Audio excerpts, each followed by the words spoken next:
Depression एक ऐसा word जो आज के टाइम पे बहुत कॉमन हो गया है और हर कोई बहुत कन्वीनियंटली इसे यूज़ करने लगा है बिना ये जाने और समझे कि इसका ट्रू मीनिंग क्या है। तो आज के इस वीडियो में हम देखेंगे कि डिप्रेशन एक्चुअली होता क्या है, इसके ट्रू सिम्टम्स क्या हैं, स्ट्रेस और डिप्रेशन में क्या डिफरेंस है और अगर आप सच में डिप्रेस्ड हैं तो कैसे आप इस स्टेट को ओवरकम कर सकते हैं। तो चलिए स्टार्ट करते हैं आज का वीडियो।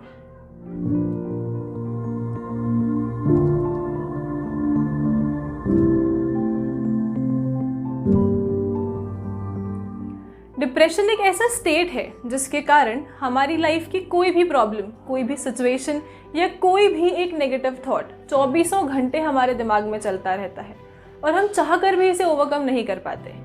ये किसी भी रीज़न से हो सकता है, रीसेंट ब्रेकअप, खराब रिजल्ट, लाइफ में लिया हुआ कोई भी गलत डिसीजन जिसका हमें अफसोस हो, या फिर हमारे फ्यूचर प्लान्स का हमारे अकॉर्डिंग ना चलना। और हम इस फीलिंग में इस हद तक डूब जाते हैं कि हम चाहे कुछ भी कर रहे हों, ये हमेशा हमारे साथ रहती है और इसे अपने दिमाग से हटा पाना ऑलमोस्ट इम्पॉसिबल सा लगने लगता है। कोई भी इंसान जो डिप्रेस्ड है या डिप्रेशन के टुवर्ड्स जा रहा है, उसके लिए अपने दिन भर के छोटे मोटे काम जैसे कि टाइम पे सोना, टाइम से उठना, रेडी होना, प्रॉपर डाइट लेना, ये सारी चीज़ें ठीक से करना बहुत मुश्किल हो जाता है। उसे किसी भी चीज़ में इंटरेस्ट नहीं आता, वो हर काम करता ज़रूर है पर बिना इंटरेस्ट के। वो जितना हो सके अकेला रहने की कोशिश करता है और इसीलिए वो अपने एक्सटर्नल एनवायरनमेंट से कांटेक्ट ख़त्म सा करने लगता है। यहाँ तक कि वो अपनी लाइफ की हर सिचुएशन के पॉजिटिव एस्पेक्ट्स को इग्नोर करके उसके नेगेटिव एस्पेक्ट्स पे फोकस करने लग जाता है।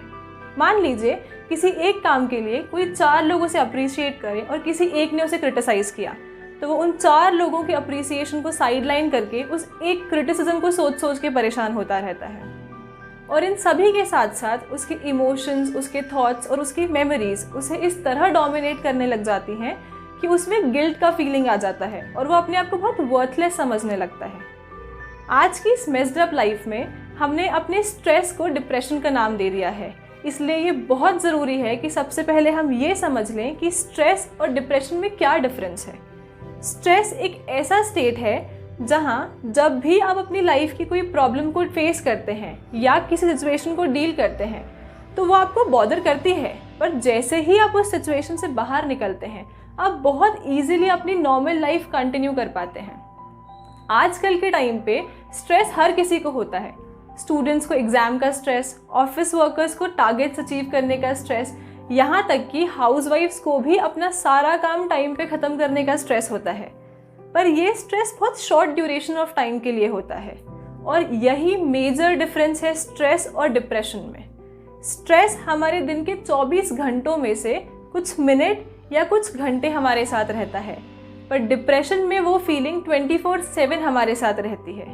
वो फीलिंग हमारे दिमाग में इतना डोमिनेंटली प्रेजेंट होती है कि हम चाहे कुछ भी क्यों ना कर रहे हों, हमारा थोड़ा सा ध्यान हमेशा उस पर होता है। इंटेंशनली और अनइंटेंशनली हम हमेशा उसके बारे में सोच रहे होते हैं। आपको शायद यकीन न हो, पर यह प्रॉब्लम इतनी सीरियस है कि इसके चलते 2014 में सिर्फ इंडिया में 2,58,000 लोगों ने सुसाइड कर लिया था और आज भी पूरी दुनिया में 300 मिलियन लोग इसे डील कर रहे हैं। हम में से कई लोगों का ऐसा मानना है कि इसका रीज़न हमारी लाइफ की प्रॉब्लम्स हैं, पर ऐसा नहीं है, क्योंकि ऐसे कई लोग हैं जिन्होंने अपनी लाइफ में बहुत सारी डिफ़िकल्टीज़ फेस की है, पर उन्होंने उन डिफ़िकल्टीज़ को बहुत एफिशिएंटली डील किया है और आज वो अपनी लाइफ में बहुत खुश हैं। और ऐसे भी लोग हैं जिनको लाइफ में सब कुछ मिला, जो हर तरीके से स्टेबल हैं, पर फिर भी वो डिप्रेस्ड हैं। तो अब क्वेश्चन ये अराइज होता है कि अगर हमारी लाइफ की प्रॉब्लम्स नहीं तो इसका रीज़न है क्या?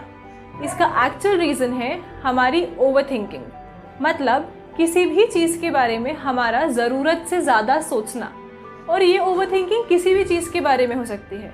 ये किसी ऐसी प्रॉब्लम के बारे में भी हो सकती है जो हम लाइफ में पहली बार फेस कर रहे हैं, या फिर ये किसी ऐसी प्रॉब्लम के बारे में भी हो सकती है जो हमेशा से हमारी लाइफ का पार्ट रही हो पर एक बार थोड़ा एग्जैजरेटेड फॉर्म में सामने आई हो। पर एक रियलिटी ये भी है कि कोई भी इंसान एक दिन में डिप्रेस नहीं होता। उसकी कांस्टेंट ओवरथिंकिंग उसके स्ट्रेस को एंजाइटी में बदल देती है और फिर एंजाइटी को डिप्रेशन में। मगर हमारा बार बार ये बोलना कि मैं डिप्रेस्ड हूँ या मुझे डिप्रेशन हो रहा है, ये एक शॉर्टकट की तरह एक्ट करता है जो बहुत स्विफ्टली हमें हमारे नॉर्मल स्टेट से डिप्रेस स्टेट तक पहुँचा देता है। और इसीलिए ओवरथिंकिंग के साथ साथ हमें इस स्टेटमेंट को बार बार यूज़ करना भी अवॉइड करना चाहिए। ये सारी बातें डिप्रेशन को बहुत अच्छे से समझा तो देती हैं पर इसका सल्यूशन नहीं देती। तो अब बात करते हैं इस बारे में कि कैसे हम इस स्टेट को ओवरकम कर सकते हैं। जब भी कोई डिप्रेशन को ओवरकम करने की बात करता है तो जो पहला और इकलौता सल्यूशन हमारे दिमाग में आता है वो है किसी साइकियाट्रिस्ट को कंसल्ट करना। पर क्यों हमें किसी साइकियाट्रिस्ट की ज़रूरत है? क्यों हम खुद अपने साइकियाट्रिस्ट नहीं बन सकते? जैसा कि हमने पहले भी बात की, इसका मेजर रीज़न ओवरथिंकिंग है।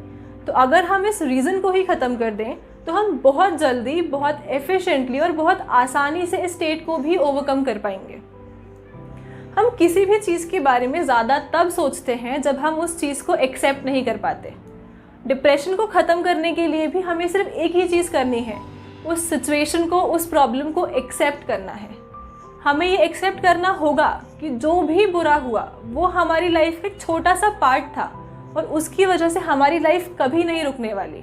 मैं मानती हूँ कि जो फीलिंग्स, जो थॉट्स हमें हमेशा डराते हैं उन्हें एक्सेप्ट करना बहुत मुश्किल होता है, पर फिर भी हमें उन्हें एक्सेप्ट करना होगा, क्योंकि उन चीज़ों के बारे में हमने सोच सोच के जो टाइम वेस्ट कर दिया है वो कभी वापस नहीं आने वाला।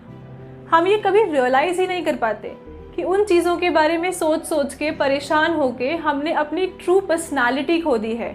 हमने वो टाइम वेस्ट कर दिया है जो हम बहुत अच्छे तरीके से खुद को इम्प्रूव करने के लिए यूज़ कर सकते थे।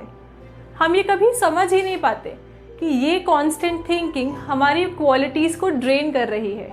और ये सिर्फ हमें ही परेशान नहीं करती, ये हमारी फैमिलीज़ को भी अफेक्ट करती हैं। और जब truly from the depth of our hearts हम उस सिचुएशन को या उस प्रॉब्लम को एक्सेप्ट कर लेंगे तो हम देखेंगे कि उससे रिलेटेड सारे नेगेटिव थॉट्स और सारी नेगेटिव फीलिंग्स धीरे धीरे अपने आप ही ख़त्म सी होने लगेंगी। और वो एक्सेप्टेंस जो अभी तक हमारे लिए सबसे ज़्यादा डिफ़िकल्ट था वो हमारे लिए बहुत ज़्यादा हेल्पफुल हो जाएगा एक नई शुरुआत करने के लिए। गाइस, लाइफ एक रोड की तरह है जो हमेशा स्मूथ नहीं हो सकती।